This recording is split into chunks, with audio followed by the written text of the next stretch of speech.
Phoebe Spangler, you stay inside this car. I have a ghost to bust. Hey, great to meet you. Nice to meet you. I love this movie so much, so I'm excited to chat about it. It's so fun. Thank you. You get to explore so many different relationships in this movie because Phoebe is spending time with like the OG Ghostbusters, Melody, her own family. What was kind of your favorite relationship to play in this movie? This is kind of random, and a lot of it wasn't in the film, as it turned out. But I had a really good time. Lars and Phoebe kind of had a little bit going back and forth whenever we were shooting, but then a lot of it didn't make it into the film. But I had a great time because we kind of had little bits where we'd like undermine Gary a lot because he'd just say something and we just both look at him like, who is this idiot? And then we just kind of look at each other and be like, you know, you're smart. I see you. You're another smart person with glasses. So it was just kind of like, I thought that was really fun to do on set.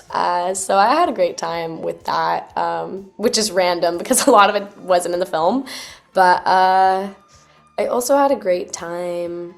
I really liked Phoebe and Gary this film. I thought that was nice, but I really liked Phoebe and Ray. I thought that was really sweet. He was kind of just like, and him in podcasts, like I feel like he was just like kind of like looking out for the kids. Like I loved it. It was so sweet. I loved them. I love that as well. Was that mirrored like off screen at all? Like did Dan Aykroyd give you advice or like how was it just hanging out with him? I feel like a lot of the cast, like a lot of our favorite memories are from the days that Dan was on set because we had like a cast tent and there's so many people in this film. Like there's so many people in this movie. So like all of us would kind of be all together. We had like 4 couches, all like 1, 2, then 1, 2, like across from each other, and then like a table full of snacks, and all of us would just sit in there all day long for like 12 hours. So we'd all, because you know it was long days, and with Ghostbusters there's so many setups and we're shooting the same scene for like a week because there's special effects and then there's this, so it's just a lot of sitting around that you don't realize, but we just sit around and Dan would come into, because the OG Ghostbusters kind of had like their own place to hang sometimes, you know, or they were like at the director monitor, but Dan would come and sit in our cast tent with like the freaking 12 of us or whatever, and he'd just sit at the head and just like tell stories, and everybody would just be sitting there like silently with their like respective snacks just like listening to Dan tell all of his stories. I was going to ask about this because even more than Afterlife, there's so much nostalgia in this because it's in New York, because you have even more cast members coming back. Like, how many times did you hear somebody say on set, like, oh, on the first movie, we did this? All the time. Like how it was so cool, especially getting to see, because the firehouse we built that on a soundstage in Reading, England. Like it was the most random, like, but it was built like by scale. We had the firehouse built in some random warehouse and it looked incredible.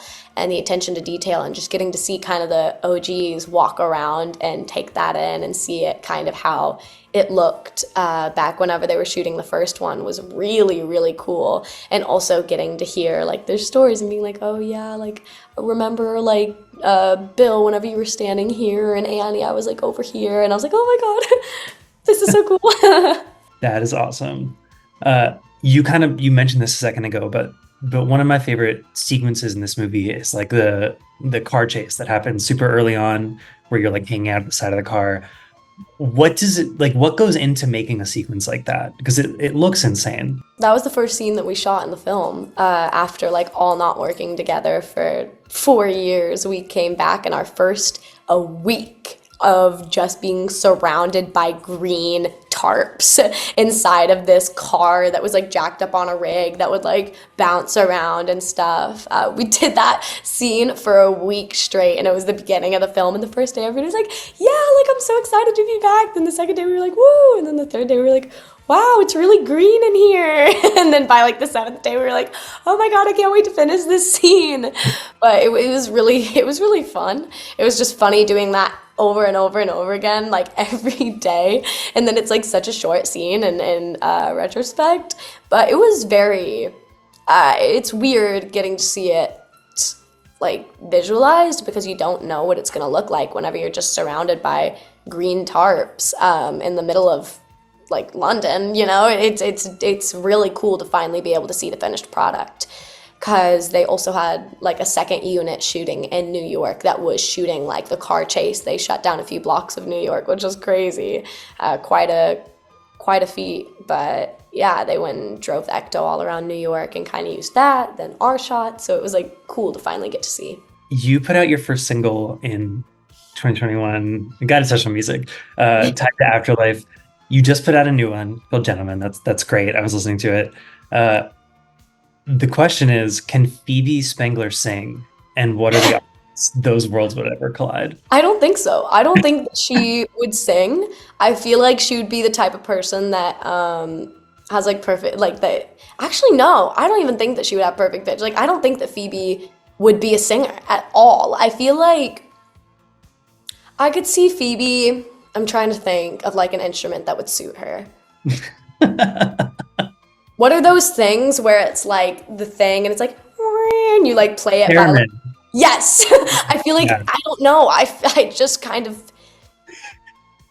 I picture that being, no, I picture Podcast playing that in like the basement of Ray's occult bookstore. And I feel like Phoebe would just kind of like be there. Yeah. Maybe she'd have like a little triangle that she'd play off beat. I can see that. Yeah. I saw that Gil Keenan, your director, made it clear that Phoebe like is kind of the beating heart of this going forward. Is there a Phoebe story that you would be really excited to tell? Like, have you thought about what the future would be? I'm excited to tell any Phoebe story. Like, I'm just always like, oh, I hope that they like have me back. You know, like I'm just excited to be here. So I feel like I'd tell any Phoebe story. I'm just excited to be able to bring her to life to the best of my abilities and kind of hopefully make something that the fans like. Something that Finn and I were talking about was that it'd be fun to do more like scenes together. I like Phoebe and Trevor, and I feel like that'd be a fun relationship to explore because Finn and I have such a like good time working together, and I feel like we work really well off of each other. So I don't know. I feel like that'd be fun. Yeah, for sure. And then I think I'll leave you with this one. I'm going to jump around a little bit, but I'm curious, like, is there any chance that we will see you in the final season of Handmaid's Tale? And if so, what does Esther's future look like?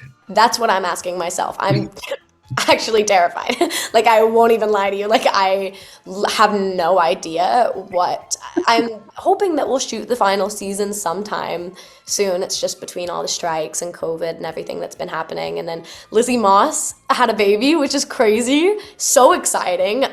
So there's just been so much happening. I'm hoping that we'll finally get to shoot the final season. But, like, I have no idea what they're gonna make me do. Like, you know? So I'm like, I'm game. Whatever they tell me, I'll do it, and I'm game. But I am a little terrified. Like, with that show, you never know. You truly never know what's gonna happen. And so I'm terrified, but I'm game. I'm excited. I'm excited to see what Esther's up to this season. That is great. That is all I've got for you. Congratulations on this movie. It's so fun. You do such a great job on it. So thanks. Thank you so much. Have a great one. Whoa! You fixed it. Literally just unplugged.